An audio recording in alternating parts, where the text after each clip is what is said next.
Marcus Sterling had fired 17 housekeepers in 2 years.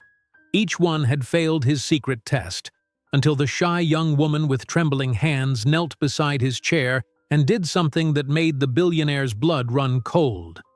But before we dive into the full story, let me know where you're watching from and what time it is. Now, subscribe to the channel, and let's get started. "Is this the 17th or 18th housekeeper this year, Richard?" Marcus Sterling asked, his voice cold as he stared out the floor-to-ceiling windows of his study. Outside, rain pounded against the glass, matching his dark mood. "18th, sir," Richard Thornton replied, standing stiffly by the door. "Miss Washington will be arriving in 30 minutes for her first day." "And what makes you think this one will last longer than the others?" Marcus didn't turn around, his tall figure outlined against the gray San Francisco sky. In his massive bedroom earlier that morning, Marcus had woken up as he did every day for the past 2 years, reaching across the king-sized bed only to find Catherine's side empty and cold. He got up, showered, and dressed in a perfectly pressed suit, moving through his morning routine with robotic precision. Now he picked up the crystal glass on his desk and took a sip of amber liquid. It was only 9 in the morning, but the expensive whiskey had become his silent companion. "Her references are excellent, sir. And she seems different," Richard said. Marcus finally turned around. "They all seem different at first, Richard, until they're not." Across town in Oakland, Jasmine Washington hugged her grandmother goodbye. Nana Pearl sat in her worn armchair, surrounded by family photos and knitted blankets. "I have to go now, Nana." "First day at the new job," Jasmine said, checking her simple watch. Nana Pearl took Jasmine's hands in her own. "You'll do wonderfully, child. This job is a blessing." "The salary will cover your medicine with money left over," Jasmine said, trying to sound confident. "And working for a billionaire can't be that hard, right? Just dust some fancy stuff and try not to break anything worth more than our apartment." Nana Pearl's laugh turned into a cough. Jasmine quickly reached for the water glass on the side table. "Just be yourself," Nana Pearl said after drinking. "That's all anyone can ask." Jasmine kissed her grandmother's forehead. "I'll tell you all about it tonight." The Sterling mansion stood on the highest hill in San Francisco, overlooking the bay with 20,000 square feet of glass, steel, and luxury. Jasmine stared up at it from the bus stop, counting 6 visible chimneys before she lost track. Richard Thornton met her at the service entrance, his thin face unsmiling as he checked her ID. "Miss Washington, follow me." As they walked through the mansion, Jasmine tried not to gape at the artwork on the walls, the soaring ceilings, and the endless hallways that seemed to lead in all directions. "Mr. Sterling has specific rules," Richard explained, his voice echoing in the empty spaces. "Certain rooms are off-limits, including Mrs. Sterling's art studio on the East Wing. Mr. Sterling's study is to be cleaned only when he is not in it. Meals are served precisely at 7, 12, and 6, though Mr. Sterling often eats in his study." "What about his family?" Jasmine asked. "Do they have special requirements?" Richard stopped walking. "Mr. Sterling's wife Catherine and son Oliver died in a plane crash 2 years ago. It's just him now." Jasmine's hand flew to her mouth. "I'm so sorry. I didn't know." "It's not in the employee materials," Richard said stiffly, "but it explains a lot about this house." As the tour continued, Jasmine noticed the dust collecting on framed family photographs. Beautiful images of a smiling woman with long brown hair, a little boy with his father's blue eyes, and Marcus, looking so different with his genuine smile and relaxed posture. "This will be your cleaning cart," Richard said, pointing to a well-stocked trolley. "Start with the main floor today. Any questions?" "Yes," Jasmine said. "Which rooms does Mr. Sterling use the most? I should focus on those first." "His study and bedroom. He rarely uses the rest of the house." Richard checked his watch. "I'll be in my office if you need anything." Left alone, Jasmine began working her way through the enormous living room. Despite the expensive furniture and perfect decorations, the room felt unlived in. She dusted carefully around more family photos, feeling the weight of absence in the massive home. Around noon, she found her way to the kitchen, where an elderly woman was stirring something that smelled wonderful on the stove. "Hello," Jasmine said. "I'm Jasmine, the new housekeeper." The woman turned with a warm smile. "I'm Gloria. Been cooking for the Sterlings for 20 years. She pointed to a stool at the counter. "Sit. You must be hungry." As Gloria served her homemade soup, she talked about the family. Marcus used to bring Catherine flowers every Friday, no matter how busy he was. And that boy Oliver, sweetest child you'd ever meet. His favorite flowers were sunflowers because they were happy like the sun, he said. "What happened to Mr. Sterling after they died?" Jasmine asked quietly. Gloria's eyes grew sad. "He shut down. The man who lives here now is just the shell of who he used to be. He fired 14 housekeepers the first year, 4 more this year already." 17 people? Why? Gloria shrugged. "He has his reasons, I suppose. But none of them could reach him. Not that it's their job to, but this house needs life again." After lunch, Jasmine continued cleaning. When she opened one door, she froze in the doorway, a boy's bedroom, exactly as he must have left it. Action figures scattered on the floor, bed unmade, a baseball glove tossed on a chair. Unlike the rest of the house, this room had no dust. It was preserved perfectly, as if waiting for its owner to return. Jasmine backed out quietly, closing the door. As she turned, she caught a glimpse of someone watching her from the end of the hallway, a tall man in a perfect suit. When she blinked, he was gone.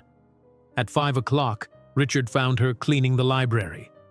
"That's enough for today, Miss Washington. Will you be returning tomorrow?" Jasmine thought about the sad, empty house, the preserved bedroom, and the grieving man who owned it all. "Yes, I'll be back tomorrow." Across San Francisco in a sleek office tower, Victoria Blackwood studied a report on her glass desk. The header read, "Sterling Industries Financial Analysis." 2 years of declining performance, she said to the man sitting across from her. "His board is getting nervous." James Whitaker nodded. "Marcus isn't the same since Catherine and Oliver died. He goes through the motions, but his heart isn't in it anymore." Victoria's red lips curved into a smile. "That's unfortunate for him, but fortunate for us. How's our little project coming along?" "The surveillance equipment will be fully installed by the end of the week," James said. "We'll see and hear everything that happens in that house." "Perfect." Victoria closed the file. "Marcus Sterling built his empire by taking over vulnerable companies. Now he's the vulnerable one. Poetic justice, don't you think?" That night, Jasmine told Nana Pearl about her day as they ate dinner in their small apartment. "The house is beautiful, but so sad," Jasmine said. "And Mr. Sterling. I only saw him for a second, but he looked so alone." "People can get lost in grief," Nana Pearl said wisely. "Sometimes they need someone to help them find their way back." "Well, I'm just there to clean," Jasmine replied. "But I'm going to do my best. We need this job." Miles away, Marcus Sterling sat alone in his son's bedroom, holding a small action figure in his hand. The house was silent around him, its 18,000 square feet empty except for memories and pain.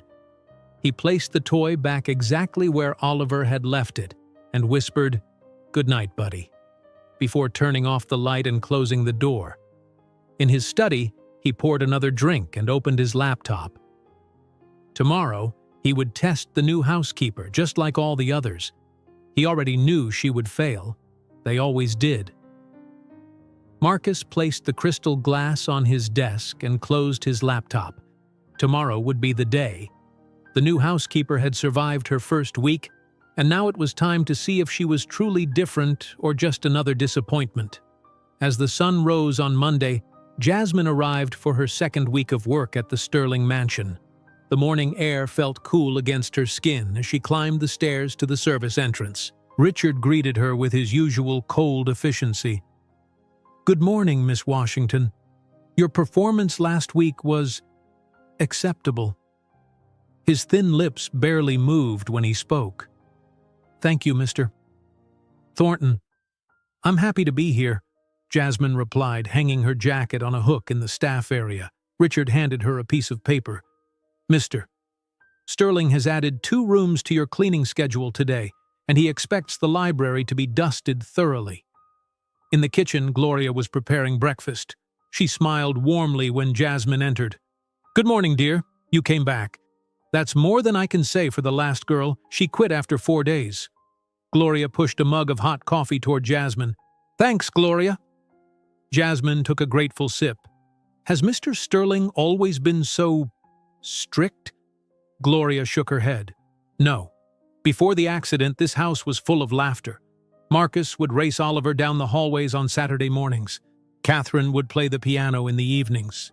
Her eyes grew distant with memory. "Now he just works and drinks. Speaking of which..." Gloria opened a cabinet and pulled out an empty whiskey bottle hidden behind some cookbooks. "Found this yesterday. He's hiding them all over the house now."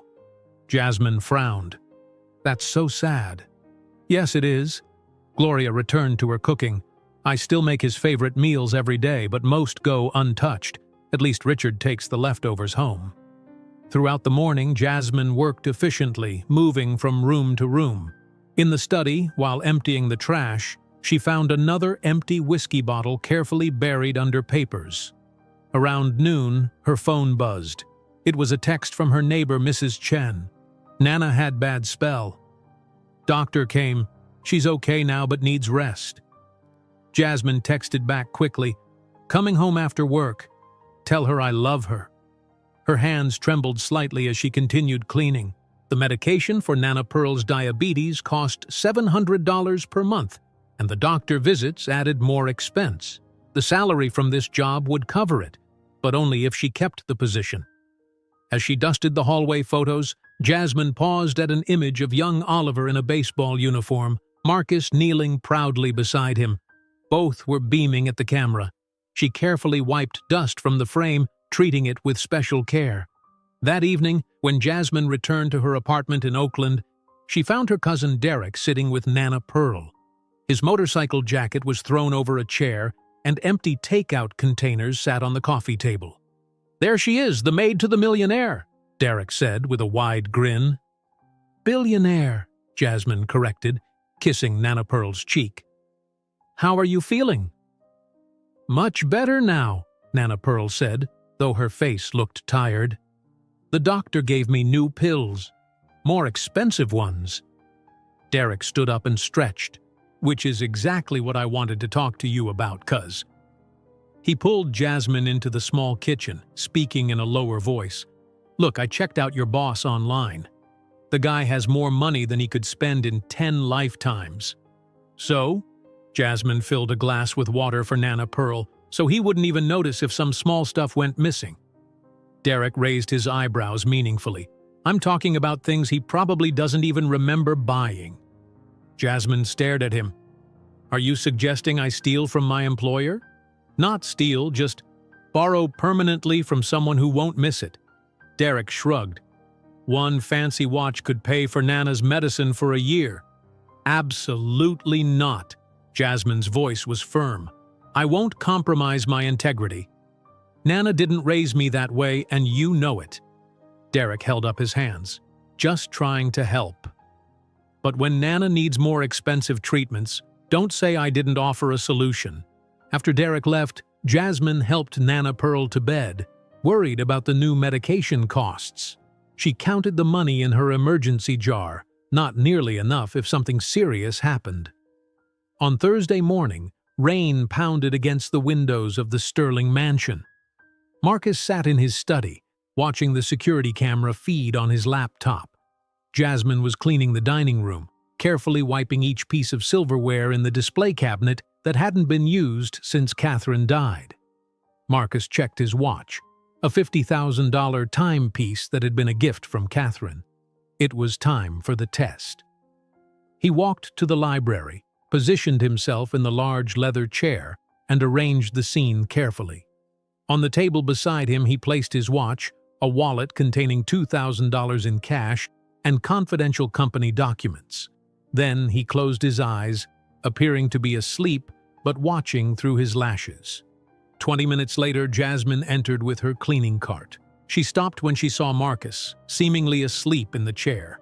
She started to back out quietly, but then noticed the silver picture frame clutched in his hand. The photo showed Catherine and Oliver at the beach, laughing in the sunshine. Jasmine looked around the room, noticing the expensive watch and the open wallet full of cash. She approached Marcus quietly, but instead of reaching for the valuables, she looked at his face, the dark circles under his eyes, the frown lines that remained even in sleep. "Mr. Sterling?" she whispered softly. When he didn't respond, she knelt beside his chair. "I see your pain," she said in a voice so quiet it was barely audible. "I lost my parents too. I was 10, just like Oliver. The hole never really closes, but it gets easier to carry." A tear slid down Marcus's cheek. Jasmine thought he was having a bad dream and gently wiped it away with her fingertip. "My grandmother says, grief is just love with nowhere to go," she continued softly. "I think she's right." Jasmine stood and took the soft blanket from the nearby couch. She carefully placed it over Marcus, tucking it around his shoulders. Then she quietly cleaned the rest of the room, never touching his watch, wallet, or documents. Before leaving, she noticed wilting flowers in a vase on the bookshelf. "Sunflowers," she whispered, remembering Gloria's story about Oliver. "I'll bring fresh ones tomorrow." After Jasmine left, Marcus opened his eyes fully. He sat perfectly still, the blanket still around his shoulders, feeling something he hadn't experienced in 2 years, a crack in the wall of ice around his heart. What neither Marcus nor Jasmine knew was that Victoria Blackwood was watching the entire scene through hidden cameras installed in the library.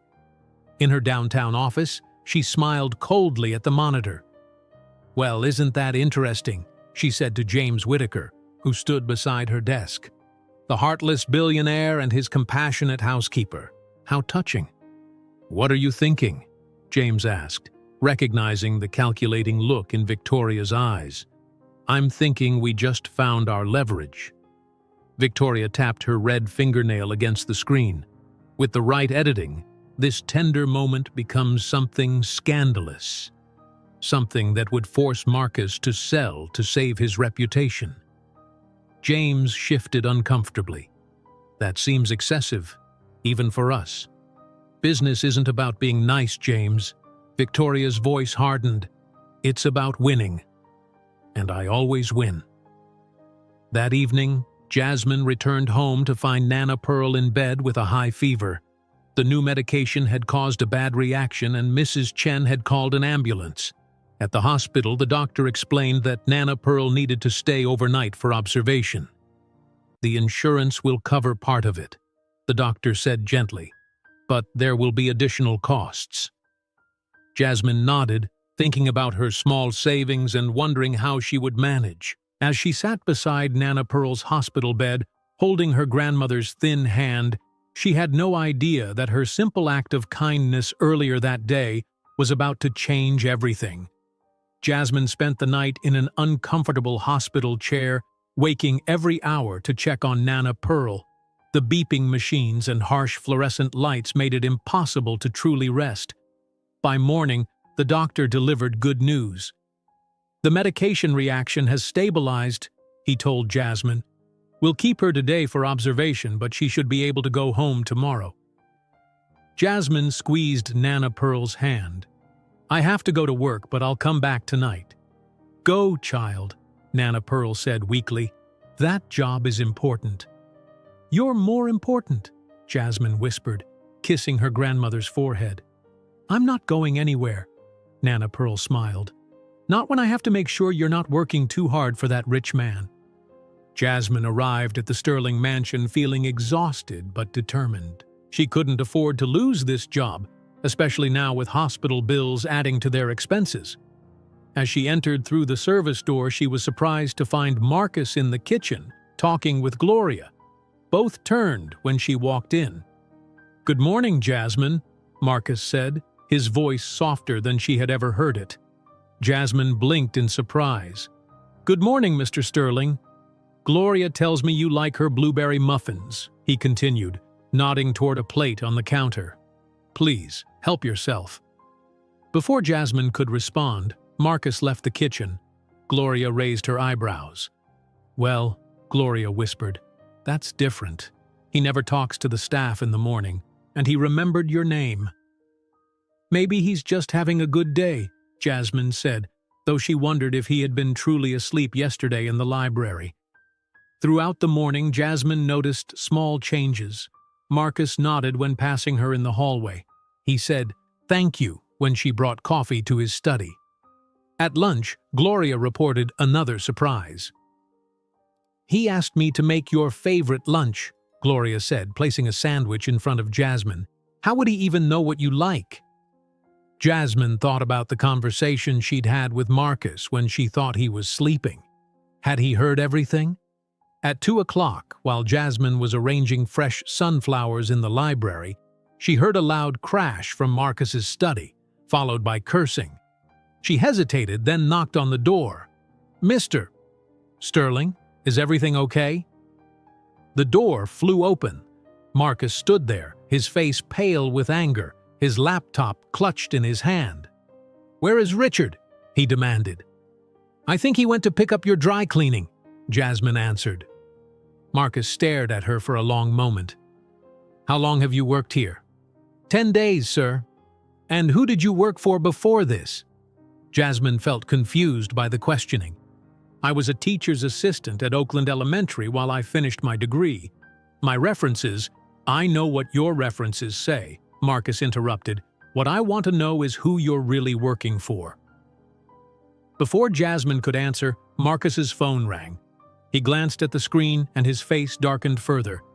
"Go back to your duties," he said coldly. "We'll finish this conversation later." In his study, Marcus answered the call from his head of security. "Tell me you found something," Marcus said. "Yes, sir," the security chief replied. "We've located 7 hidden cameras so far. Professional grade, very small. They're in the main rooms, including your study and the library.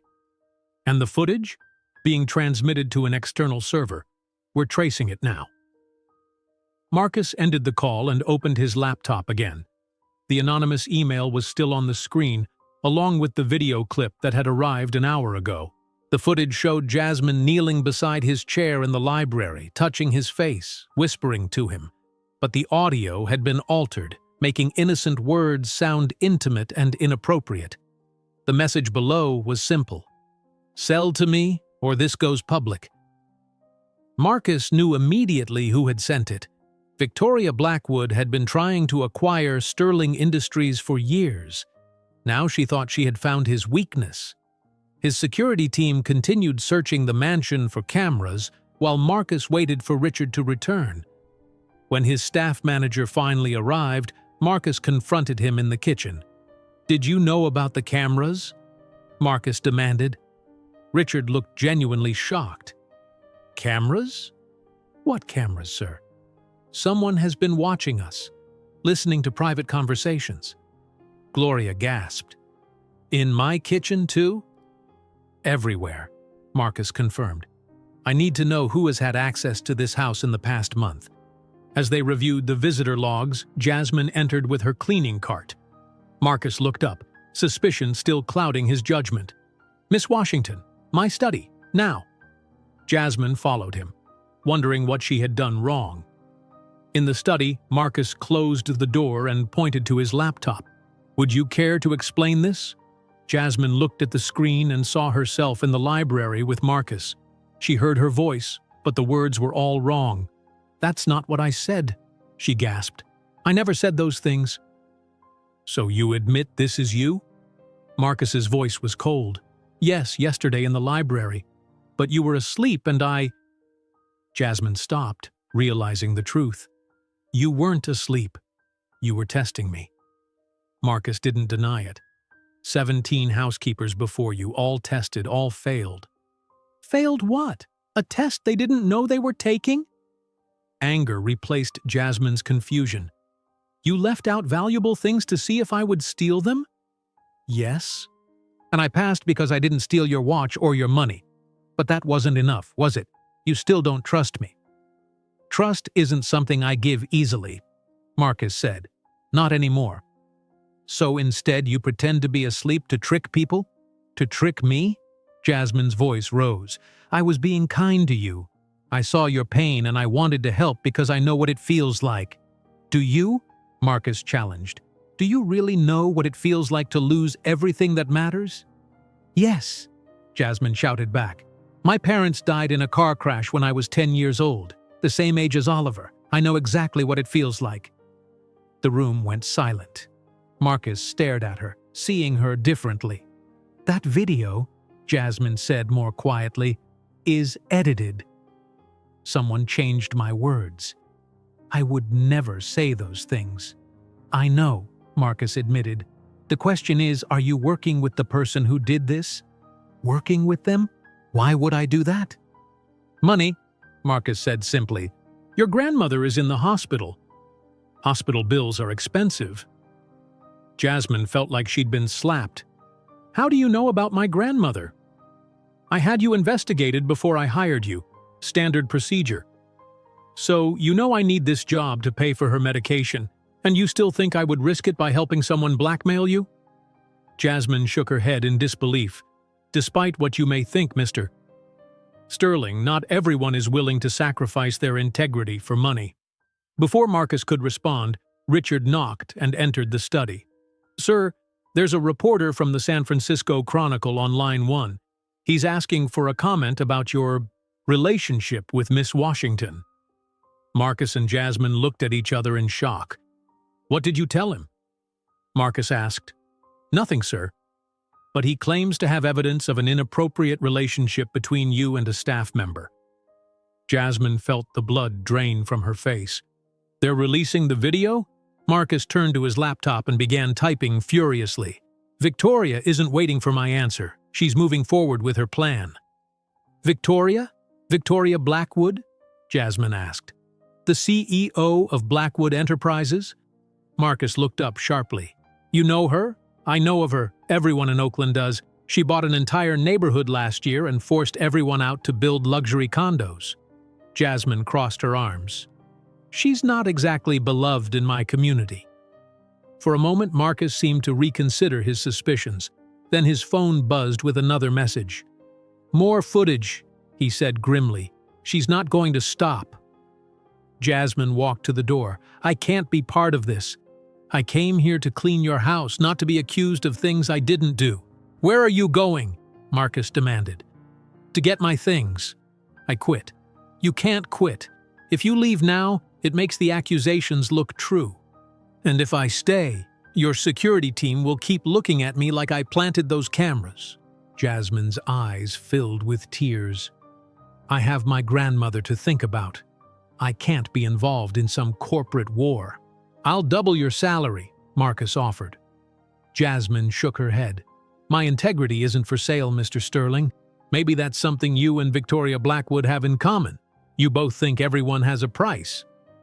She walked out, leaving Marcus standing in his study. As she gathered her few belongings from the staff area, Gloria found her. You're leaving? Gloria asked, seeing Jasmine's tears. I have to, Jasmine said. Someone is trying to hurt Mr. Sterling, and he thinks I'm involved. That's ridiculous. You're the kindest person who's worked here since... Gloria trailed off. Since Mrs. Sterling? Jasmine finished softly. Gloria nodded. He's forgotten how to see goodness in people. Jasmine hugged the older woman. Take care of him, Gloria. He's more broken than he knows. As Jasmine walked down the long driveway of the Sterling mansion, rain began to fall. She had no job, mounting hospital bills, and now her name might be connected to a scandal. She had tried to show compassion to a grieving man, and this was her reward. Behind her, Marcus watched from his study window. the pieces of Victoria's plan becoming clearer. For the first time in 2 years, he wondered if he had made a terrible mistake in pushing away someone who might have actually cared. Marcus remained at the window long after Jasmine disappeared from view. The rain fell harder, matching his darkening thoughts. His phone buzzed again, another message from Victoria Blackwood. He ignored it and called his security team instead. "What have you found?" he demanded. 23 cameras total, sir," his head of security reported. "All high-end equipment, professionally installed, and we've traced the security breach." "Who?" "The access codes belong to James Whittaker. The cameras were installed during board meetings when you were distracted." Marcus felt the betrayal like a physical blow. James had been more than a board member. He'd been a friend for 15 years. They had built Sterling Industries together. "Sir, what do you want us to do next?" Marcus made a decision. Find out where Jasmine Washington went, and get my car ready. 3 days passed with no word from Marcus Sterling. Jasmine spent every day at the hospital with Nana Pearl, whose condition had worsened due to stress and medication complications. The doctors wanted to run more tests, all expensive. "We'll figure it out," Jasmine assured her grandmother, though she had no idea how. Her small savings would barely cover the current hospital bill, let alone additional tests. On the third evening, Jasmine sat in the hospital cafeteria nursing a cold cup of coffee. Her phone showed 12 missed calls from employment agencies, none with job offers. "Is this seat taken?" Jasmine looked up to see Marcus Sterling standing beside her table, his expensive coat wet from the rain outside. "What are you doing here?" she asked. "Looking for you." Marcus sat down uninvited. "I made a mistake." Jasmine crossed her arms.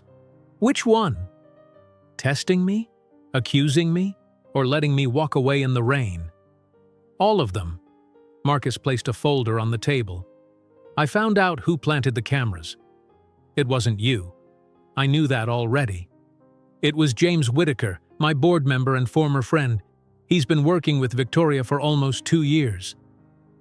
Jasmine's anger softened slightly at the hurt in Marcus's voice. "I'm sorry about your friend's betrayal, but that doesn't change what happened between us." "I know." Marcus opened the folder. "Victoria has been planning this for a long time. James lost millions in a business decision I made 2 years ago, right before Catherine and Oliver's accident. He blamed me. And now they're using me to get to you," Jasmine said. "Not just you." Marcus showed her several photos. "Victoria has done this before. This was Melissa Turner, a secretary at Sterling Industries. Victoria accused her of leaking company secrets." His voice lowered. "Melissa took her own life when the false allegations destroyed her career." Jasmine stared at the young woman's photo. "That's horrible." "Victoria doesn't care who gets hurt as long as she wins." Marcus closed the folder. "I need your help, Jasmine. Not as my housekeeper. As my ally." "Why would I help you? You didn't trust me." "Because you're already involved. Victoria will release that video whether you help me or not. And..." Marcus hesitated. "Because you were right about me. I have forgotten how to see goodness in people." A nurse appeared at their table. "Miss Washington? Your grandmother is asking for you." Jasmine stood up. "I need to go." "Please," Marcus said. "Just hear me out, then decide." Jasmine led Marcus to Nana Pearl's room. The small woman looked even smaller in the hospital bed, surrounded by machines. "Nana, this is Mr. Sterling, my former employer." Nana Pearl studied Marcus with sharp eyes despite her weakness. "So you're the man who upset my granddaughter?" "Yes, ma'am," Marcus admitted. "I made a mistake." Nana Pearl gestured to the chairs. "Sit down, both of you. I want to hear what's going on." Marcus explained Victoria's plot, James's betrayal, and the danger they all faced. Nana Pearl listened without interruption. "This woman," Nana Pearl finally said, "she doesn't care who gets hurt?" "No," Marcus confirmed. She wants my company and she'll destroy anyone in her way. Nana Pearl turned to Jasmine. Then you have to help him. Nana, no arguments. I didn't raise you to turn away from people in trouble, even if they've been foolish. She pointed a finger at Marcus. And you were very foolish, young man. Despite everything, Marcus smiled. No one had called him young man in years. Yes, ma'am, I was. So what are you offering my granddaughter? Nana Pearl asked. A job, better than before, and… Marcus looked at Jasmine. My trust. Trust has to be earned, Jasmine said. I know, I'm willing to earn yours. Nana Pearl reached for Jasmine's hand. Help him, child. Not just for him, but for this poor woman who took her life and anyone else this Victoria person might hurt. Later that night, after Nana Pearl had fallen asleep, Jasmine and Marcus continued their conversation in the hospital corridor. If I help you, Jasmine said, I need honesty. No more tests. Agreed. And my grandmother needs better care than this. Marcus nodded. I can arrange a private room with the best specialists. I don't want charity. It's not charity. It's part of your compensation for helping me fight Victoria. Marcus held out his hand. Partners? Jasmine hesitated, then shook his hand. Partners. The next morning, Nana Pearl was moved to a private suite in the hospital's VIP wing. A team of specialists reviewed her case, adjusting her medications and treatment plan. Meanwhile, Marcus and Jasmine returned to the Sterling mansion to begin their counterattack. As they entered, Gloria rushed to hug Jasmine. You came back. Thank goodness, he's been impossible without you. I haven't been impossible, Marcus protested. Gloria raised her eyebrows. You fired 2 temporary housekeepers in 3 days. They moved things, Marcus muttered. Richard Thornton appeared in the hallway, his face showing surprise at seeing Jasmine. Miss Washington, I wasn't aware you were returning. Things have changed, Richard, Marcus said. Miss Washington has a new position. She'll be working directly with me on a special project. Richard's expression remained neutral, but his eyes betrayed his suspicion. Very good, sir. Shall I have her old room prepared? No, Marcus answered. She'll be staying in the guest house. And her grandmother will be joining her once she's released from the hospital. Jasmine looked at Marcus in surprise. They hadn't discussed this. The guest house hasn't been used in years, Richard said. Then it's time to open it up again. Marcus turned to Jasmine. Is that acceptable? Jasmine thought about their small apartment in Oakland, the rising rent, the long commute to the hospital. Yes, thank you. In Marcus's study, they found James Whitaker waiting. Marcus, thank God you're here. The board is in panic mode. These rumors… James stopped when he saw Jasmine. What is she doing here? Helping me understand who my real friends are, Marcus said coldly. Did Victoria pay you well for your betrayal, James? James paled. I don't know what you're talking about. The cameras, James. We found them all. 23 of them. Installed using your security clearance. There must be some mistake. Stop lying. Marcus's voice was quiet, but dangerous. 2 years of feeding Victoria information. 2 years of betraying my trust while pretending to be my friend. James's demeanor changed. You cost me everything with that merger decision. Millions of dollars. Gone because you were too distracted by your perfect family to listen to my warnings. Jasmine saw Marcus flinch at the mention of his family. And then they died, James continued bitterly. And you shut everyone out. The company started failing. Victoria offered me a way back. By spying on me? By using an innocent woman to create a scandal? James glanced at Jasmine. Collateral damage. That's business. Get out of my house, Marcus said. You're fired from the board, effective immediately. You can't do that without a vote. Watch me. After James stormed out, Marcus sat heavily in his chair. He was at our wedding. He was Oliver's godfather. Jasmine didn't know what to say. Instead, she began removing books from the shelves, checking for more hidden cameras. We know about the board meeting, she said finally. Victoria plans to present her evidence in 3 days. We need to be ready." Marcus nodded, pushing aside his personal hurt to focus on the task at hand. "My security team is removing the cameras but leaving a few operational. We'll feed her false information." They worked late into the night, developing their strategy. Around midnight, Jasmine found Marcus staring at a photo of Catherine and Oliver. "She was beautiful," Jasmine said softly. "Yes, and kind, like you." Marcus looked up. "That's why I was so confused when you covered me with the blanket. It reminded me of her." "Tell me about them," Jasmine said. For the first time in 2 years, Marcus began to talk about his family. He told Jasmine about Catherine's love for painting, Oliver's baseball games, and family dinners filled with laughter. In return, Jasmine shared stories of her parents, her father's terrible jokes, her mother's amazing cooking, and how Nana Pearl had saved her from foster care after the accident. "She taught me that grief doesn't have to destroy you," Jasmine said. "It changes you, but you can still find joy." Marcus looked skeptical. "I haven't found much joy." "You will," Jasmine promised. "Not the same joy as before, but something new." When Gloria found them the next morning, they were both asleep in the study. Marcus in his chair, Jasmine on the couch, surrounded by papers and plans. Gloria smiled at the peaceful expression on Marcus's face, the first she had seen in years. "Well," she whispered to herself as she quietly closed the door, "maybe this house will come back to life after all." Gloria opened the curtains in the study, letting morning sunlight stream in.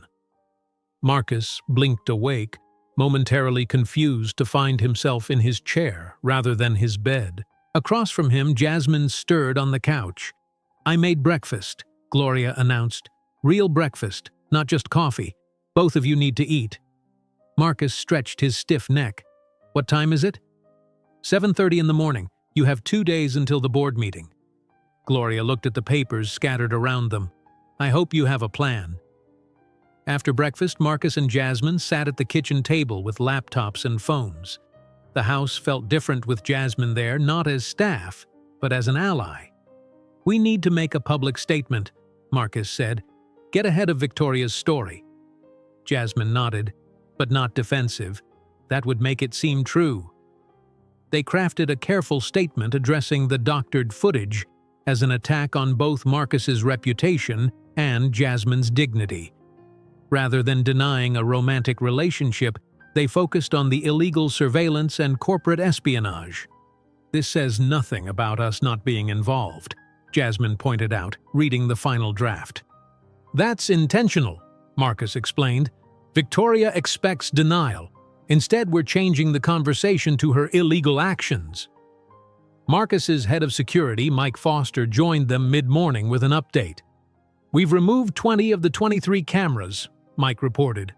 "Left 3 operational as you requested, 1 in the study, 1 in the main hall, and 1 in the kitchen." "Good," Marcus said. "Is the feed still going to Victoria?" "Yes, sir. She has no idea we've discovered most of them." Mike showed them a tablet with the 3 camera views. "Whatever she sees now, we control." "Perfect." Marcus turned to Jasmine. "Ready for our first public appearance?" Their visit to Nana Pearl's hospital was carefully orchestrated. Marcus's PR team alerted select media that the reclusive billionaire would be visiting the medical center that afternoon. When they arrived, photographers captured them walking in together, not touching but clearly comfortable with each other. In Nana Pearl's private suite, they found her sitting up in bed looking much better than before. "The doctors say I can go home in 3 days," she announced proudly. "That's wonderful, Nana." Jasmine hugged her grandmother. "How do you like the new room?" "It's bigger than our whole apartment," Nana Pearl laughed. "But I miss my things." "I've arranged for a moving company to pack your belongings," Marcus said. "Everything will be waiting at the guest house when you're released." Nana Pearl studied Marcus with shrewd eyes. "You're different today, less angry." Marcus seemed surprised by her observation. "I suppose I am?" "Good. Anger doesn't solve problems." She pointed to the window. "Those photographers are still out there. Part of your plan?" "Yes," Jasmine explained. "We want Victoria to see us together but not hiding." "Smart. Give your enemy what they expect but not in the way they expect it." Nana Pearl nodded approvingly. Back at the mansion, Victoria's reaction came swiftly. A message appeared on Marcus's phone. "Playing happy families won't save you. I have more evidence." "She's getting nervous," Marcus said, showing Jasmine the message. "Good. Let's make her more nervous." Jasmine suggested they review what they knew about Victoria's plan for the board meeting. Through Mike's security team, they discovered Victoria planned to present 3 pieces of evidence at the emergency board meeting. The doctored video of Marcus and Jasmine, emails supposedly showing Marcus making poor business decisions while drinking, and financial documents suggesting he had misused company funds. "The emails are fake," Marcus said, reviewing them, "and these financial documents are completely fabricated." "But they look real," Jasmine pointed out. "If the board only has a few minutes to review them during the meeting, they might believe her." Marcus ran his hand through his hair in frustration. "We need to get ahead of this." They worked through the evening, preparing counter-evidence and talking to key board members. Around midnight, Jasmine noticed Marcus staring at a closed door at the end of the hallway. "What's in there?" she asked. Marcus's face tightened. "Catherine's art studio. I haven't been in there since the accident," Jasmine finished softly. Marcus nodded. "Richard keeps it dusted, but otherwise it's exactly as she left it." "Maybe it's time," Jasmine suggested gently. Marcus shook his head. "Not yet." But later that night, after Jasmine had gone to bed in the guest house, Marcus found himself standing outside Catherine's studio door. His hand trembled as he reached for the doorknob. Inside, the room smelled faintly of oil paints and turpentine. Catherine's easel stood by the window, an unfinished canvas still in place, a family portrait she had been working on. Marcus, Catherine, and Oliver smiled from the half-completed painting, frozen in time. On her desk, Marcus found a box labeled "Anniversary Letters." Inside were envelopes, each marked with a different year. With shaking hands, he opened the one labeled 2 years. "My dearest Marcus, if you're reading this, it means 2 years have passed since Oliver and I left you. I'm writing these letters for each anniversary, hoping you'll never need to read them, but wanting you to have my words if the unthinkable happens. 2 years is long enough for the sharpest pain to dull, but I know you, my love. You'll still be holding yourself apart from the world, punishing yourself as if our accident was somehow your fault. It wasn't. Please believe that. I want you to know that it's okay to live fully again. It's okay to laugh, to find joy, even to love. Oliver and I will always be part of your heart, but your heart is big enough for more. Remember how we always said, love multiplies, it never divides? That's still true. I'm not telling you to forget us. I'm asking you to honor us by living the life we can't. Be happy again, Marcus. It's what we would want for you. All my love." Catherine, tears streamed down Marcus's face as he clutched the letter. For the first time since the accident, he allowed himself to truly feel the full weight of his loss. "I miss you," he whispered to the empty room. "Both of you. So much."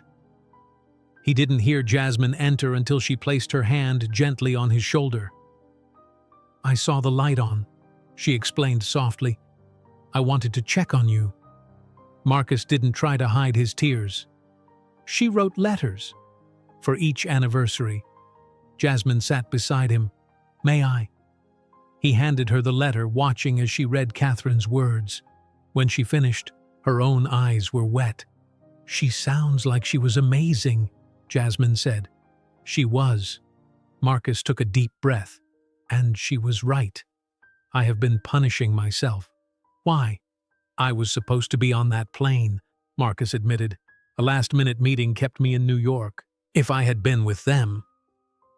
"You would be gone too," Jasmine said gently. "And then what? Who would remember them? Who would carry their love forward?" Marcus had never thought of it that way before. You sound like Catherine. I sound like someone who's been through grief, Jasmine corrected. Not the same grief as yours, but grief nonetheless. They sat together in comfortable silence, surrounded by Catherine's art and memories. Tomorrow we face the board, Marcus finally said. Victoria will try everything to win. And we'll be ready. Jasmine stood up. Get some rest. We have a lot to do. The next day they put the final pieces of their plan in place. Marcus met with trusted board members individually, showing them the evidence of Victoria's corporate espionage. Jasmine prepared their presentation, including the unedited security footage showing the true context of their interaction in the library. Victoria sent another threatening message. Last chance, Marcus. Resign before the meeting or watch your reputation burn. Marcus didn't respond. Instead, he called Mike Foster. Is everything ready for tomorrow? Yes, sir, Mike confirmed. We have all the evidence packaged for each board member, and the special surprise for Miss Blackwood is prepared. Good. Marcus ended the call and turned to Jasmine. Are you nervous about tomorrow? A little, she admitted. I've never been part of anything like this. Neither have I, Marcus said. Not with these stakes. That evening they reviewed their strategy one final time. Marcus wore Oliver's favorite tie, touching it occasionally as if drawing strength. Victoria doesn't know about Catherine's letter, Jasmine realized. No, Marcus agreed. That's personal. Just for us. The words hung in the air between them, creating a moment of connection neither had expected. As sunset painted the sky outside the windows, Marcus walked Jasmine to the guest house door. Thank you, he said simply. For what? For coming back. For helping me fight. He hesitated. For making me face what I've been avoiding. Jasmine smiled. Get some sleep, Marcus. Tomorrow, we face Victoria. Neither of them knew that James Whittaker had discovered their counter-surveillance that afternoon. As they prepared for bed, he was already calling Victoria, warning her that her trap was about to become their trap instead. The morning of the board meeting arrived with a clear blue sky. Marcus stood in front of his bedroom mirror, carefully knotting Oliver's favorite tie. The small dinosaur pattern had made his son laugh every time Marcus wore it to important meetings. For luck, buddy, Marcus whispered, smoothing the fabric. Downstairs, Jasmine waited in the kitchen with Gloria, who had prepared a special breakfast. You need to eat, Gloria insisted, placing pancakes in front of them. You can't fight corporate sharks on an empty stomach. Marcus smiled at her choice of words. Thank you, Gloria. As they ate, Mike Foster entered with an urgent expression. Sir, James Whittaker is at the gate. He's demanding to see you. Marcus and Jasmine exchanged concerned looks. Let him in, Marcus decided, but have security standing by. Minutes later, James rushed into the kitchen. His normally perfect appearance was disheveled, his tie loose, his hair uncombed. Marcus, we need to talk, privately. James glanced nervously at Jasmine. Anything you say to me, you can say in front of Jasmine, Marcus replied coldly. James ran his hand through his hair. Fine. Victoria knows about your counter-surveillance. She knows you found the cameras. How? Mike demanded. One of her tech people detected your team accessing the feed. James pulled out his phone. But that's not the worst part. She has new evidence.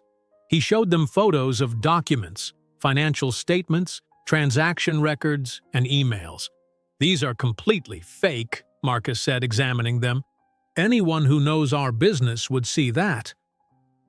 The board won't have time to analyze them properly during the meeting, James explained. Victoria plans to overwhelm them with information and force a quick vote.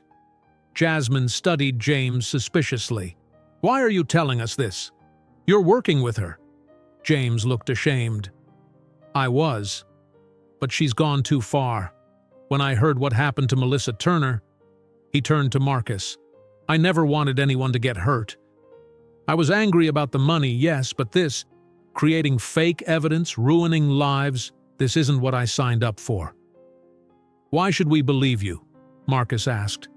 "Because I can help you." James straightened his shoulders.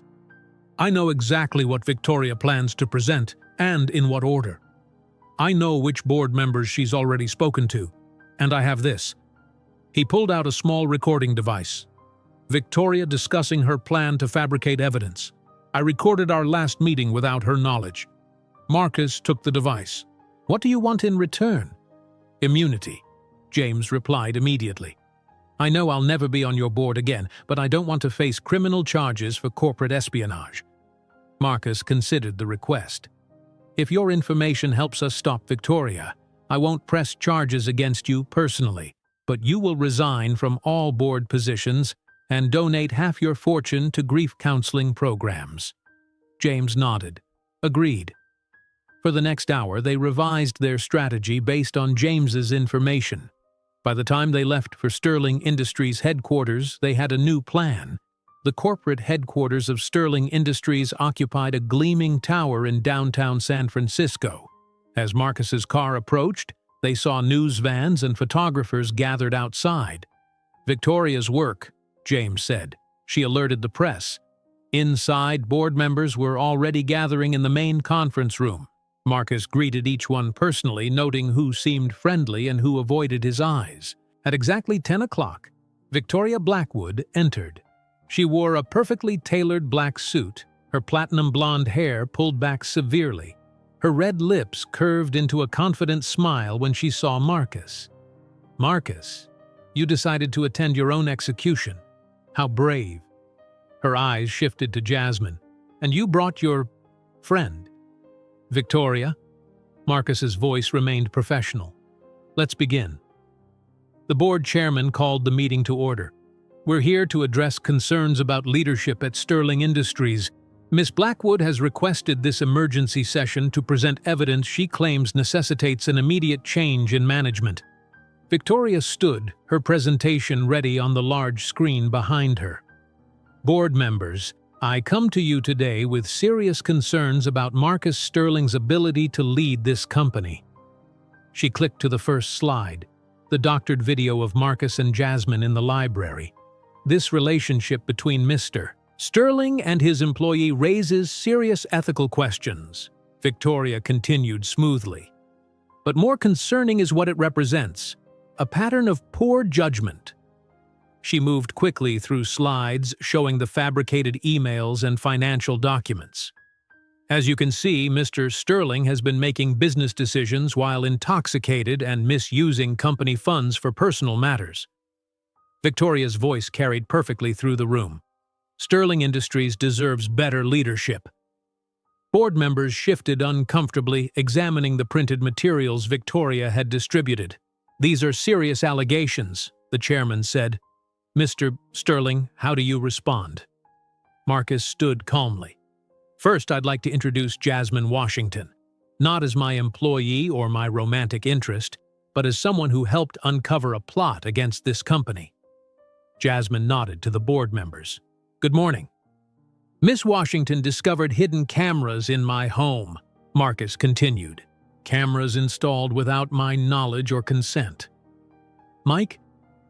Mike Foster connected his laptop to the presentation system and showed photos of the hidden cameras along with technical data. 23 surveillance devices were found, Mike explained, all transmitting to a server registered to Blackwood Enterprises. Victoria's confident expression faltered slightly. "That's absurd. I had nothing to do with any surveillance." "Really?" Marcus looked to James, who stood up. "That's not true, Victoria. I helped you place those cameras." James faced the board. "I betrayed Marcus's trust out of personal revenge. I'm deeply ashamed of my actions, and I've provided Marcus with all the details of our operation." Victoria's face hardened. "James is clearly being coerced. These accusations are ridiculous." "Are they?" Marcus played the recording James had provided.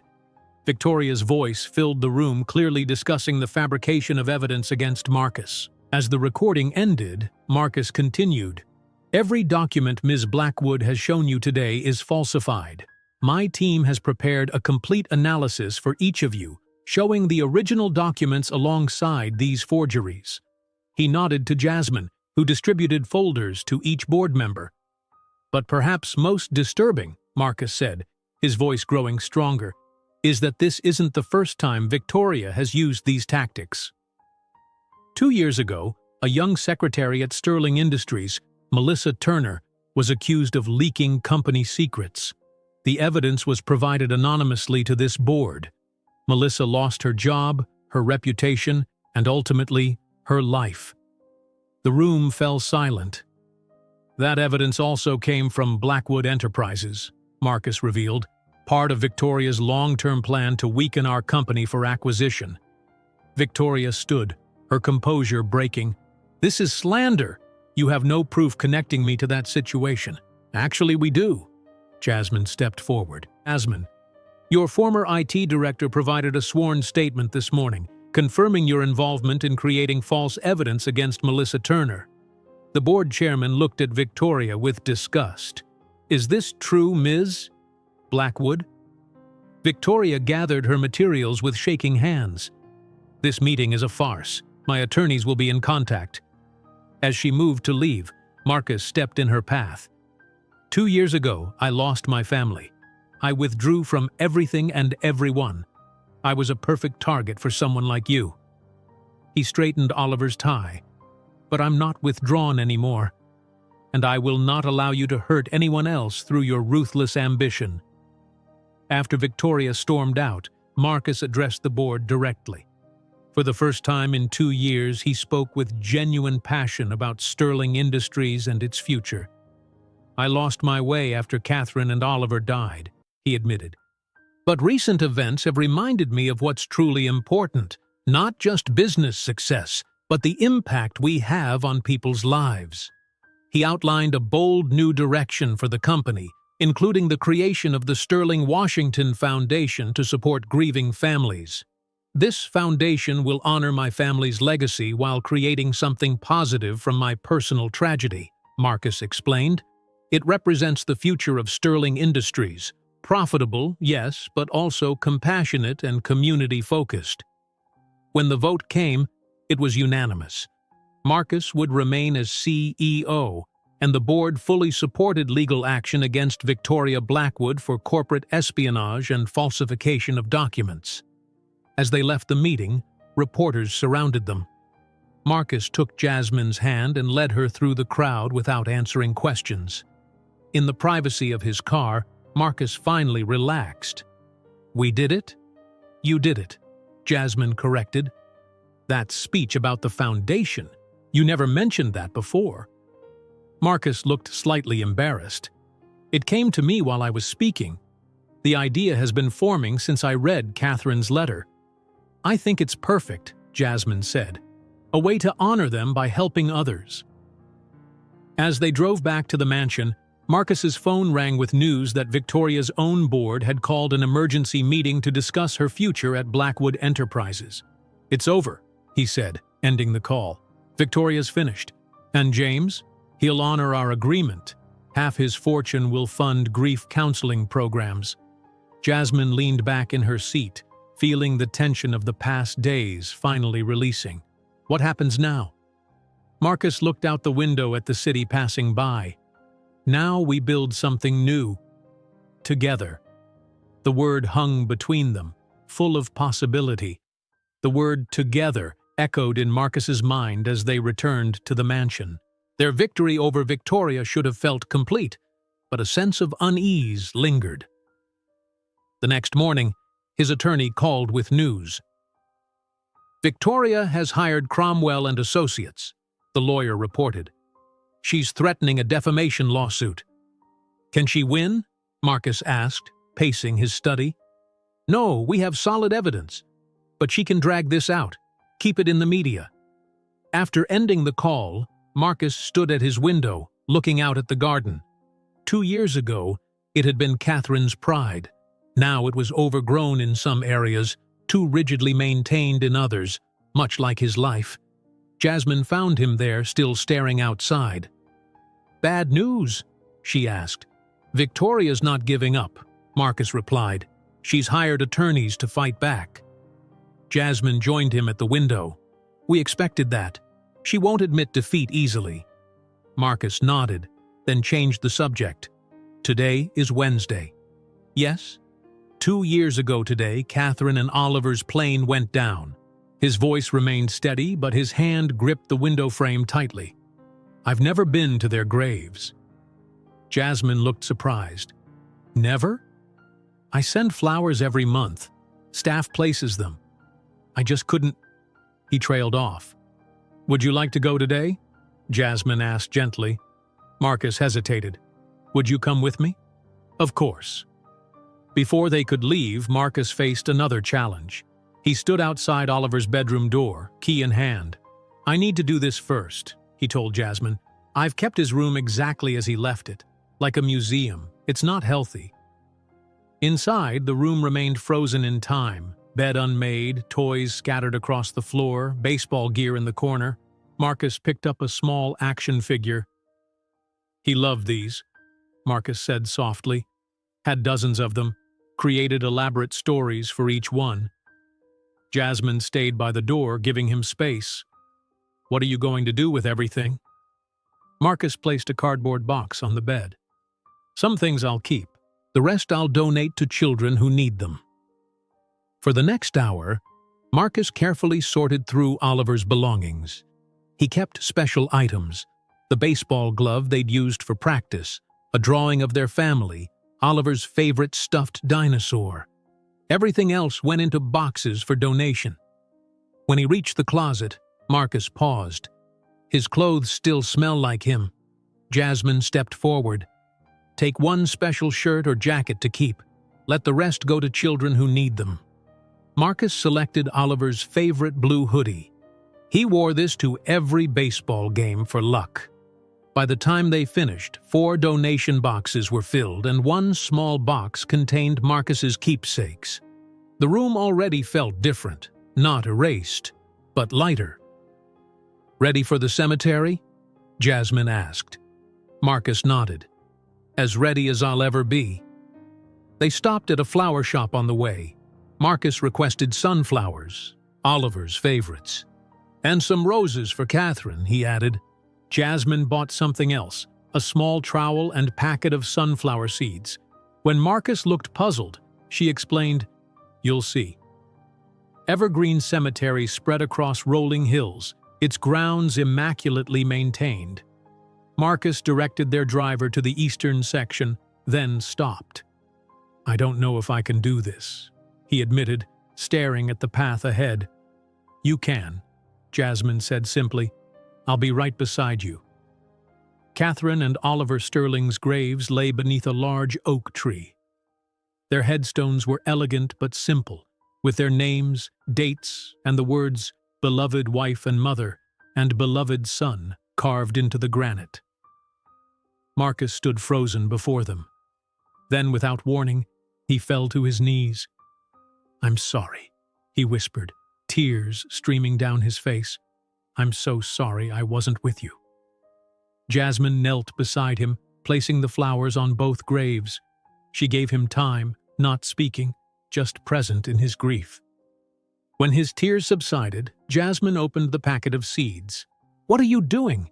Marcus asked, watching as she used the trowel to dig small holes around the perimeter of both graves. "Planting sunflowers," she explained.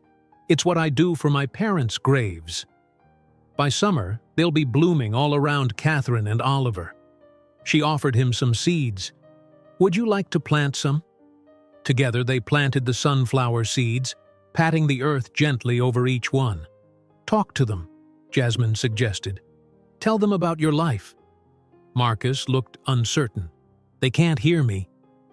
"Maybe not, but you need to say the words." So Marcus began to speak. He told Catherine and Oliver about the past 2 years, his withdrawal from life, his grief, his regrets. Then he told them about meeting Jasmine, about Victoria's plot, and about the foundation he planned to create in their names. "I'm trying to find my way back," he finished. "I think you'd be proud of that, Catherine. And Oliver, I think you'd like Jasmine. She understands about sunflowers being happy flowers.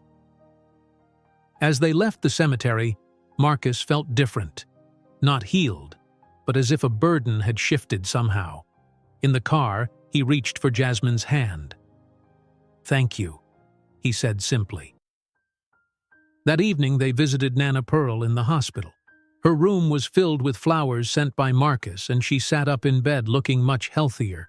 "There you are," she exclaimed. "The doctors say I can leave tomorrow. They've never seen someone my age recover so quickly." "That's wonderful news, Nana," Jasmine said, hugging her grandmother. "The guest house is ready for you," Marcus added. "Everything from your apartment has been moved in." Nana Pearl studied Marcus's face. "You've been crying." Marcus didn't deny it. "Today is the 2nd anniversary of Catherine and Oliver's deaths. We visited their graves." "Good." Nana Pearl nodded approvingly. Grief needs air and light to heal, just like any wound. The three of them spent the evening sharing stories. Marcus told Nana Pearl about Catherine's painting and Oliver's baseball games. Nana Pearl shared stories of raising Jasmine after her parents' death. "She was so angry at first," Nana Pearl recalled. "Broke dishes, yelled at me, cried herself to sleep every night." "Nana," Jasmine protested, embarrassed, "it's true. But look at you now. Strong, compassionate, helping others through their pain." Nana Pearl turned to Marcus. "That's how healing works. The pain doesn't disappear, but it transforms into something useful." Marcus listened intently. Catherine said something similar in her letter, that I should honor them by living fully again. "Smart woman, you're Catherine," Nana Pearl said. Later that night, back at the mansion, Marcus showed Jasmine more of Catherine's art studio. "I think this space would be perfect for the foundation offices," he said. "Filled with light, plenty of room for staff." "Are you sure?" Jasmine asked. "It's her special place. Catherine would want it used for something meaningful," Marcus said with newfound certainty. "The foundation will help children who've lost parents." She would love that. They discussed plans for the foundation, programs they could offer, families they could help, staff they would need to hire. "I want you to run it," Marcus told Jasmine, "as the director." Jasmine looked surprised. "Me? I don't have experience running a foundation." "You have the most important qualification. You understand grief from the inside. Everything else you can learn." As they continued planning, Marcus's phone chimed with an email. It was from Catherine's sister, Rebecca, responding to his message from earlier that day. "Rebecca is coming to visit next week," Marcus said, sounding nervous. "I haven't seen her since the funeral. She was angry that I withdrew from the family." "She'll understand when you explain," Jasmine reassured him. That night, Marcus entered his bedroom feeling exhausted but lighter than he had in years. He placed Catherine's letter on his nightstand and, for the first time, didn't reach for the whiskey bottle hidden in his drawer. He slept through the entire night without nightmares, Catherine's words about living fully again echoing in his mind. When morning came, Marcus woke to sunlight streaming through curtains he'd forgotten to close. For a moment he felt disoriented by how rested he felt. Then he remembered. Today was a new beginning. Today they would start building the foundation that would honor Catherine and Oliver by helping others. In the kitchen he found Gloria preparing breakfast and humming to herself. "Good morning," he said. Gloria nearly dropped her spatula in surprise. Marcus Sterling hadn't said good morning to anyone in 2 years. "Good morning, sir," she replied, unable to hide her smile. "You look well today." "I feel well," Marcus admitted. Different, but well. As he sat drinking his coffee, Marcus realized that Nana Pearl had been right. His grief hadn't disappeared, but it was slowly transforming into something else, something that might, eventually, help others carry their own pain. Marcus finished his coffee as Jasmine entered the kitchen, already dressed for the day. "Good morning," she said, accepting a cup from Gloria. "You look rested." "First full night of sleep in 2 years," Marcus admitted. Before they could continue their conversation, Richard burst into the kitchen, his normally composed face tense with alarm. "Sir, there are news vans outside the gates. At least 7 of them." Marcus frowned. "Victoria?" "I believe so." Richard handed Marcus his tablet. This was published online 20 minutes ago. The headline screamed in bold letters, "Billionaire's Breakdown, Sterling's Inappropriate Relationship with Vulnerable Employee." Jasmine leaned over to read the article.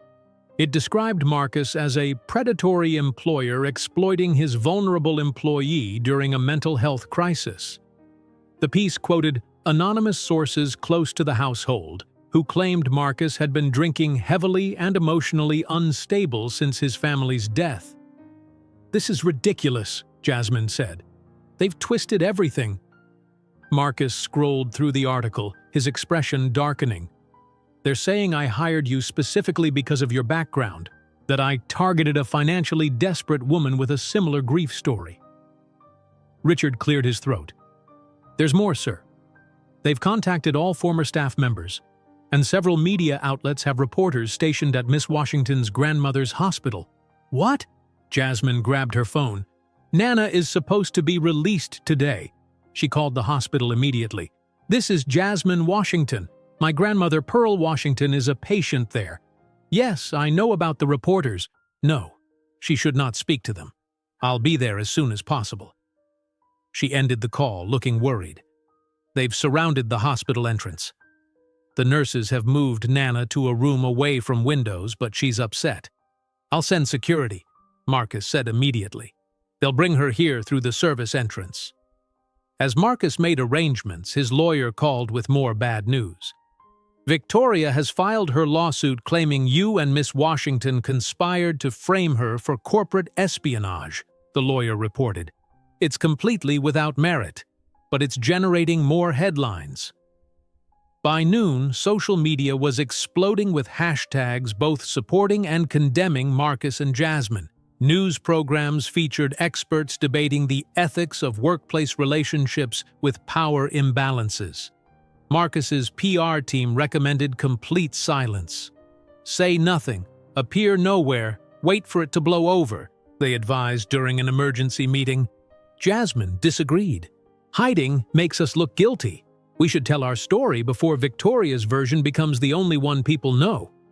"To the tabloids? Absolutely not," the PR director argued. "Not tabloids," Jasmine clarified. "One respected journalist. Someone known for integrity." Marcus thought for a moment.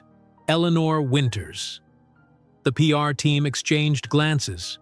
Eleanor Winters was one of the most respected television journalists in America, known for her tough but fair interviews. "She doesn't do puff pieces," the PR director warned. "We don't want a puff piece," Marcus replied. "We want the truth." While Marcus's team contacted Eleanor Winters, Jasmine went to the hospital with security to bring Nana Pearl home. Reporters shouted questions as they escorted her through a side exit. "Miss Washington, is it true you're blackmailing Marcus Sterling?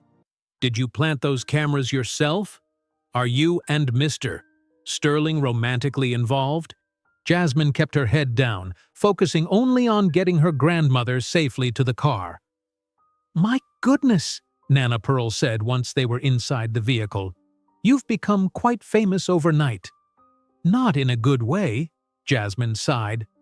Back at the mansion, they settled Nana Pearl into the guest house. The space had been beautifully prepared, with all her familiar belongings arranged just as they had been in her apartment. "This is lovely," Nana Pearl said, examining her new home. "But I'm more concerned about you two. These news stories are vicious." "We're going to fix it," Jasmine assured her. "We have a plan." That evening, Marcus received confirmation that Eleanor Winters had agreed to an exclusive interview to be filmed the following day and aired that night on her prime-time program. As they prepared for the interview, reviewing potential questions and discussing their approach, Jasmine's phone rang. It was her neighbor, Mrs. Chen. "Jasmine, I'm so sorry to tell you this, but your cousin Derek was just on Channel 4 News. He's saying terrible things about you and Mr. Sterling." Jasmine turned on the television just in time to see Derek, looking uncomfortable but eager, telling a reporter, "Yeah, Jasmine told me Sterling was unstable. She was scared sometimes, but the money was too good to quit." "That's a lie," Jasmine gasped. "I never said that." The interviewer pressed on. "And what about their relationship?" Derek shrugged. "Look, she needed money for Nana's medical bills. She did what she had to do, you know?" Marcus watched Jasmine's face crumple in betrayal. "Your cousin? He must be getting paid," Jasmine said, tears forming. "We're not even close, but I never thought he'd do something like this." The next morning, Jasmine confronted Derek by phone. "How could you?" she demanded. "Those are all lies." "Come on, Jasmine," Derek replied, not sounding sorry at all. "They paid $5,000 for that interview. $5,000. And it's not like you're being straight with me about what's really going on with you and the billionaire." "There is nothing going on except a professional relationship and friendship," Jasmine said firmly. "And now everyone thinks I'm some kind of gold digger because of you." "Whatever. You're living in a mansion while the rest of us struggle. Don't judge me for making some cash when the opportunity came up." After hanging up, Jasmine felt both angry and determined. "Now I really want to do this interview," she told Marcus. Eleanor Winters arrived at exactly 3 o'clock in the afternoon with a small camera crew. In her 60s, with silver hair and penetrating eyes, she had built her career on getting to the truth behind headlines. "Mr. Sterling, Miss Washington," she greeted them formally. "Before we begin, I want to be clear. I'll ask difficult questions. My viewers expect honesty, not a sanitized version of events." "We understand," Marcus replied. "That's why we chose you." They set up in the library, the very room where their story had begun. As cameras rolled, Eleanor began with the most direct question possible.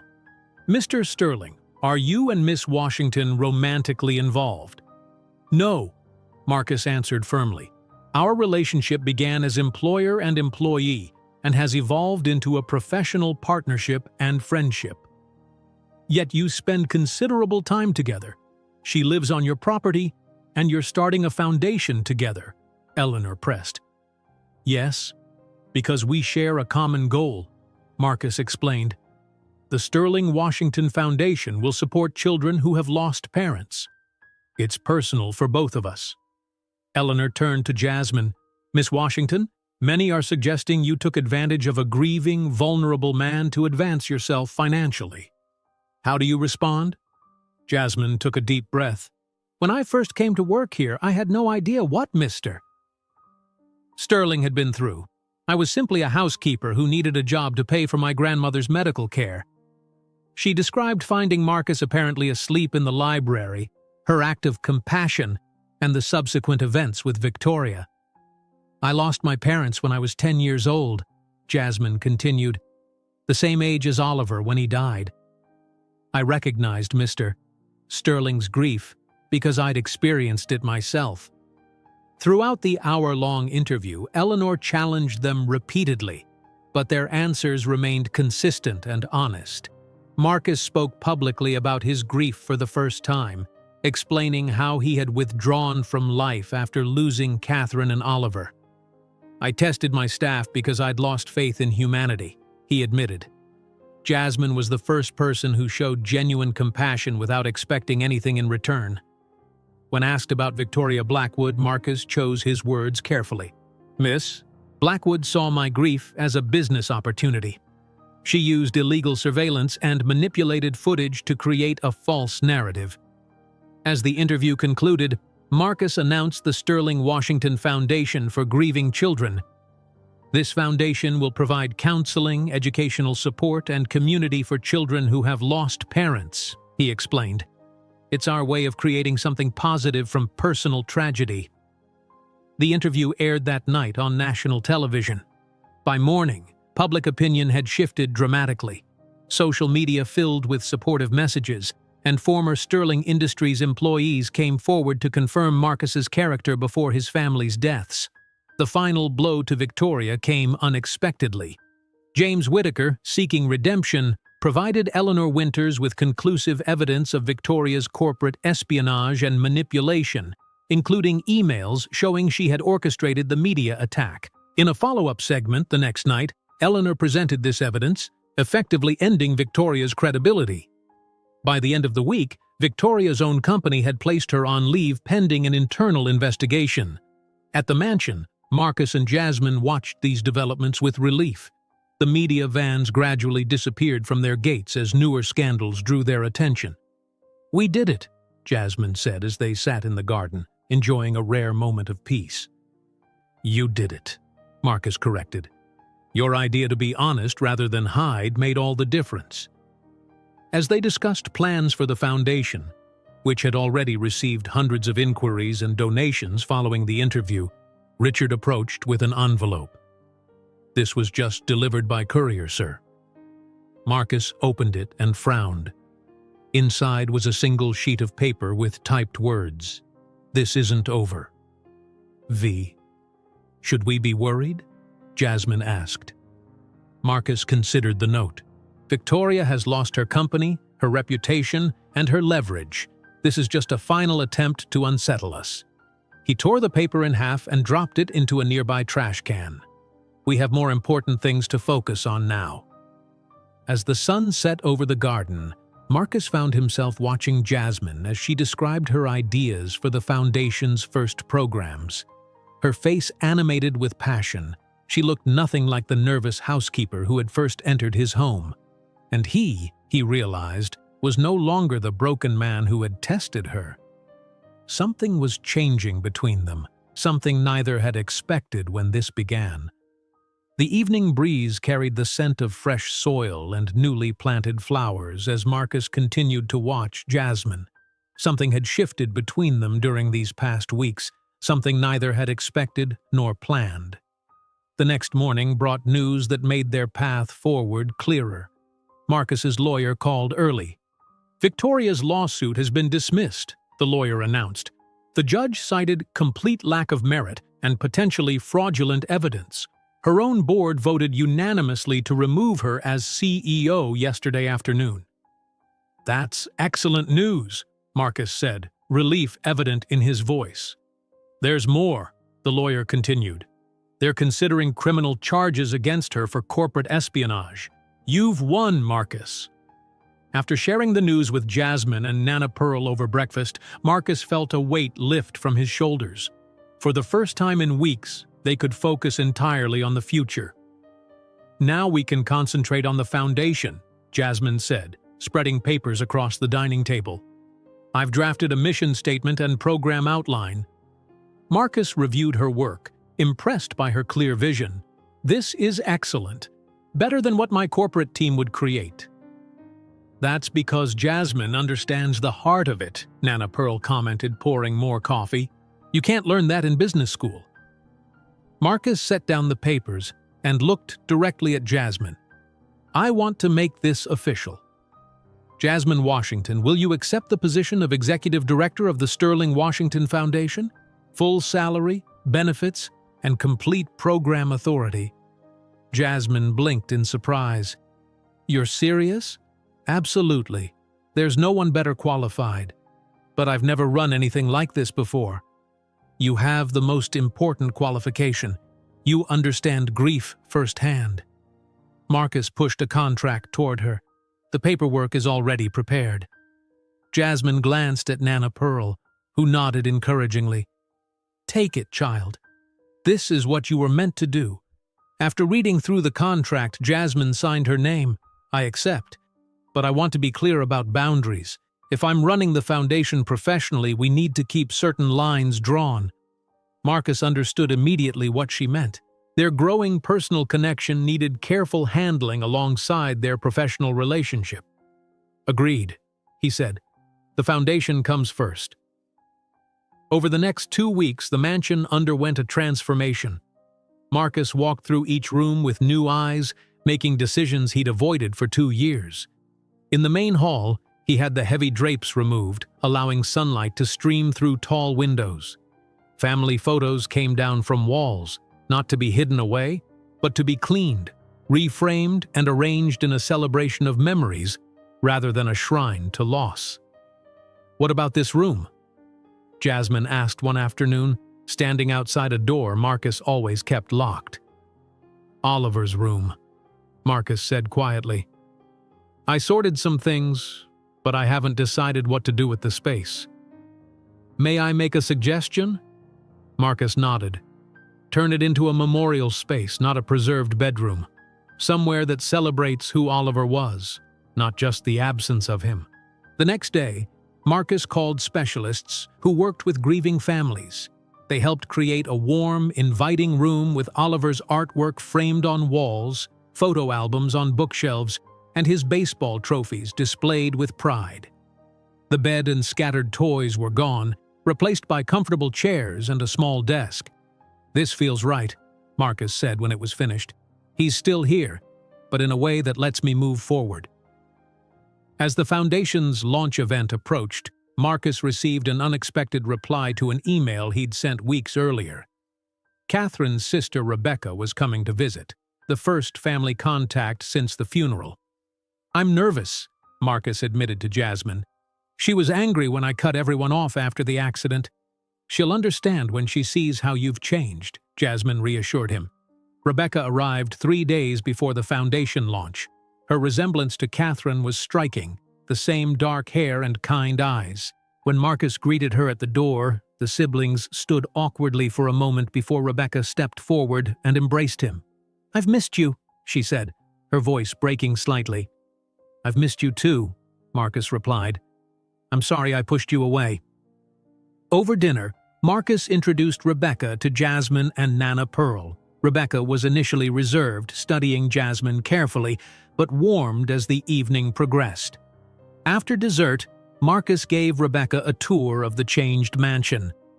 When they reached Oliver's new memorial room, Rebecca stopped in the doorway, tears filling her eyes. "This is beautiful, Marcus. So much better than keeping it frozen in time." "Jasmine's idea," Marcus admitted. "She's helped me see a lot of things differently." Later, when Jasmine excused herself to review Foundation documents, Rebecca spoke privately with Marcus in the garden. "She's special," Rebecca observed. "I can see why you care for her." "We're colleagues," Marcus said quickly. Rebecca smiled knowingly.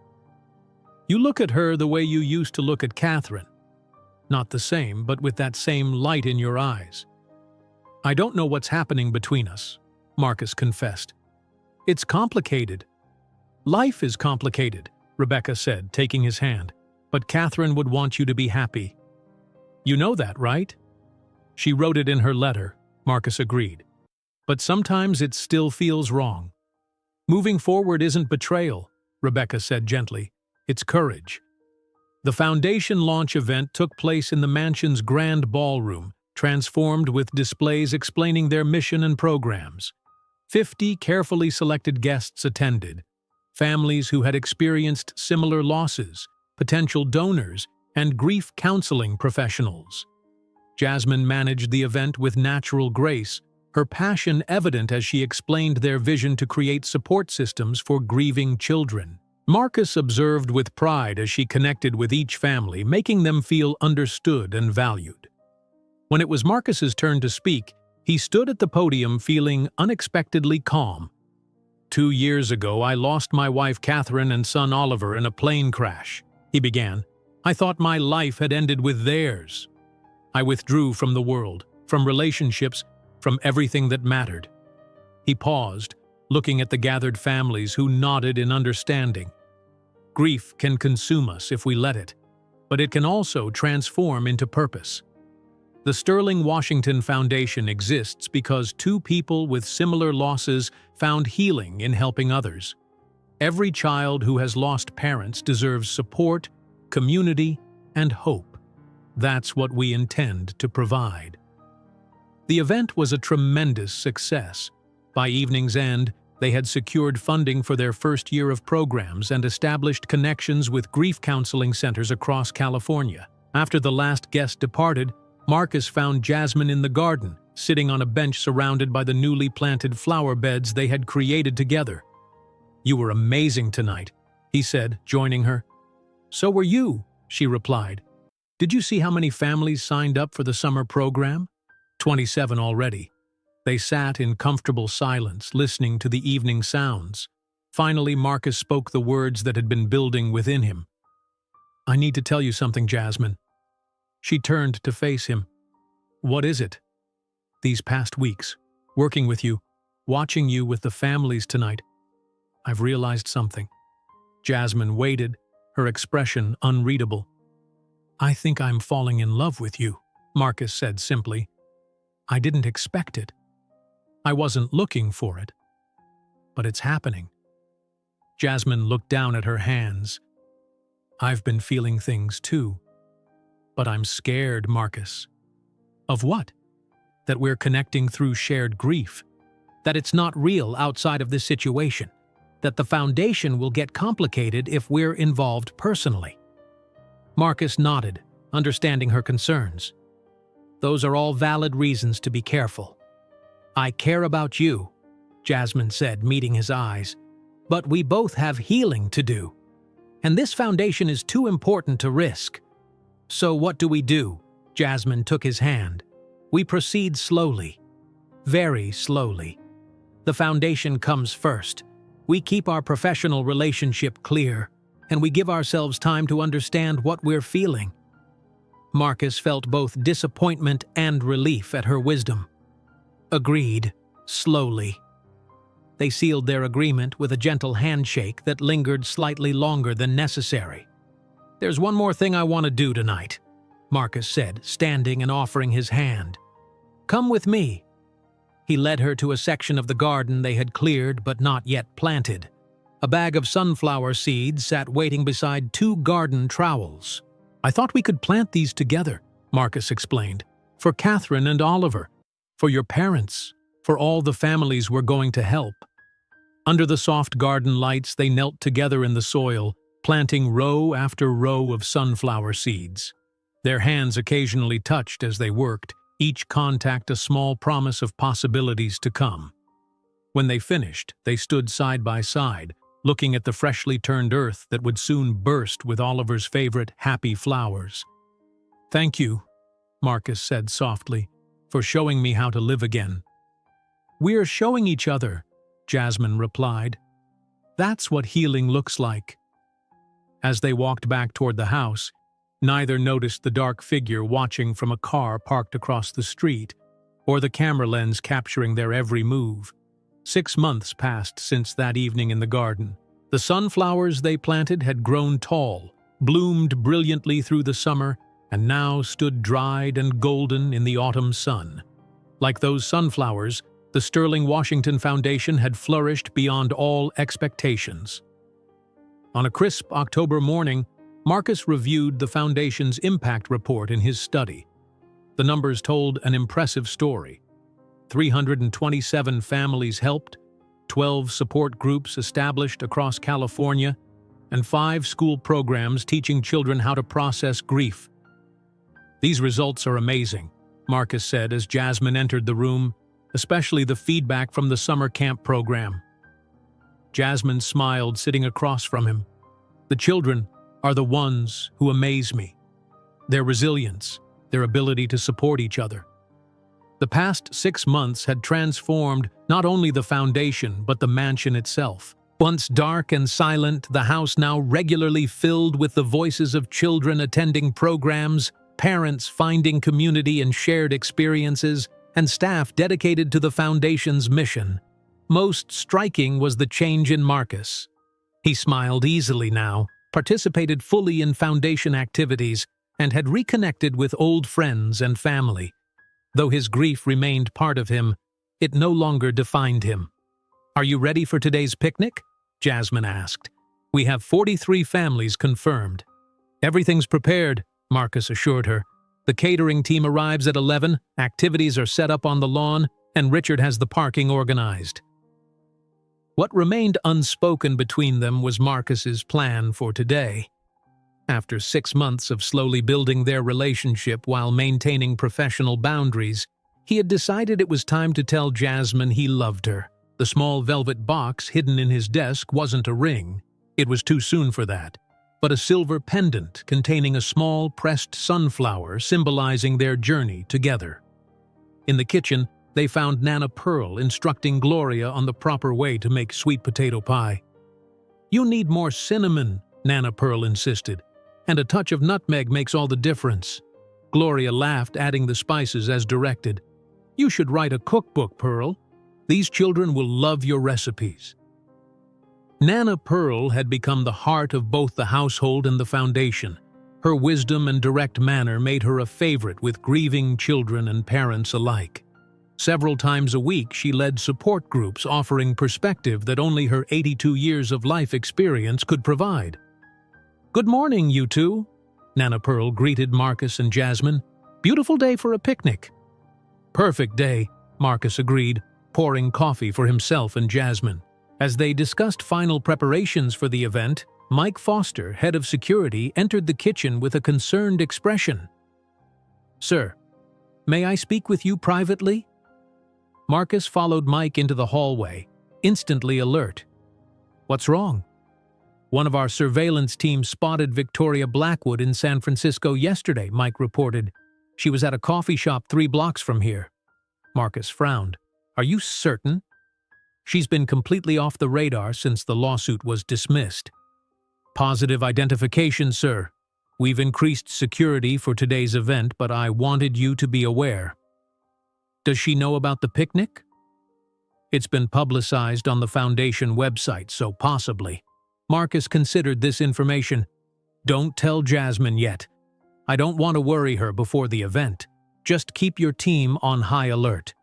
By 11 o'clock, the mansion grounds were transformed for the Foundation's family picnic. Colorful tents dotted the lawn, game stations welcomed children of all ages, and long tables stood ready for lunch. As families began to arrive, Jasmine greeted each one personally, often hugging children she had worked with over the past months. Marcus watched her with growing certainty about his decision. Their professional partnership had blossomed into deep respect and affection, carefully nurtured through shared purpose and gradually lowered walls. The picnic proceeded beautifully. Children who had once been unable to smile after losing parents now played together, sharing experiences and building friendships. Parents found comfort in conversations with others who truly understood their journey. During lunch, Marcus stood to address the gathered families. "Welcome to our first seasonal picnic," he began. "Looking around at all of you today, I'm reminded of something my late wife Catherine once said, that family isn't just who we're born to, but who we choose to walk beside through life's hardest moments." He paused, finding Jasmine's eyes in the crowd. "The Sterling Washington Foundation exists because grief connected 2 strangers who became partners, then friends, and then—" He smiled softly. "Something more. We hope that today you all find those connections too." As the afternoon continued, Jasmine led a group activity for younger children, teaching them to make memory books for their lost parents. Marcus circulated among the families, listening to their stories with genuine interest. Mike approached discreetly during a quiet moment. "Sir, all security checks continue to be clear. No sign of Miss Blackwood." Marcus nodded, relieved. Perhaps Victoria's presence in San Francisco had been coincidental after all. Near the sunflower garden, a young girl with dark braids wandered away from the main group, following a butterfly. Jasmine noticed and followed, calling gently, "Lily, sweetheart, stay where I can see you, okay?" The girl turned, pointing excitedly at the butterfly, then continued following it toward the edge of the property. Jasmine quickened her pace, rounding a large hedge to find Lily standing with a woman whose platinum blonde hair was now dyed dark brown. Victoria Blackwood. "Hello, Jasmine," Victoria said calmly, still holding Lily's hand. Jasmine stepped forward protectively. "Lily, come here, please." The girl obediently moved to Jasmine's side. "The lady said she knows you," Lily explained. "She does." "Why don't you go find your mom? She's by the cupcake table." After Lily departed, Jasmine faced Victoria. "What are you doing here? There are security guards everywhere." I'm good at avoiding detection when necessary, Victoria replied. I needed to see you and Marcus. To threaten us again? No. Victoria's voice lacked its usual sharp edge. To end this. Before Jasmine could respond, Marcus appeared behind her, having been alerted by a security guard who spotted Victoria. Victoria, he said, his voice tight with controlled anger. You need to leave. Now. Victoria raised her hands in a peaceful gesture. I just want to talk. Then I'll go and never bother you again. Something in her demeanor, a vulnerability neither had seen before, made Marcus pause. 5 minutes, away from the children. They moved to a small garden alcove, security guards positioned discreetly nearby. I've been watching your foundation, Victoria began. The work you're doing with grieving children. Is that supposed to impress us? Marcus asked coldly. No, it's supposed to explain why I'm here. Victoria took a deep breath. My younger sister died when I was 11 years old. Cancer. My parents couldn't handle their grief, so they focused entirely on work and success. They taught me that emotions were weakness, that only achievement mattered.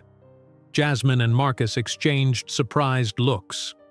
I never properly grieved Sarah's death, Victoria continued. Never talked about her, never processed losing her. Instead, I became what my parents wanted, ruthlessly successful, emotionally detached. Why are you telling us this? Jasmine asked. Because watching that little girl just now, Victoria's voice cracked slightly. She's getting help that Sarah and I never got. Your foundation is giving children what I needed 40 years ago. Marcus studied her, looking for deception but finding only painful honesty. What do you want from us, Victoria? Nothing. I came to apologize, as difficult as that is for me to say. She straightened her shoulders. What I did to you both was inexcusable. Seeing your work with these children made me finally face what I've become. An uncomfortable silence fell between them. I don't expect forgiveness, Victoria added, but I want to make amends. I've established an anonymous trust to fund foundation programs. My attorneys will contact yours with the details. Anonymous? Marcus questioned. Yes, this isn't about rebuilding my reputation. It's about finally doing something Sarah would have been proud of. As Victoria turned to leave, Jasmine called after her.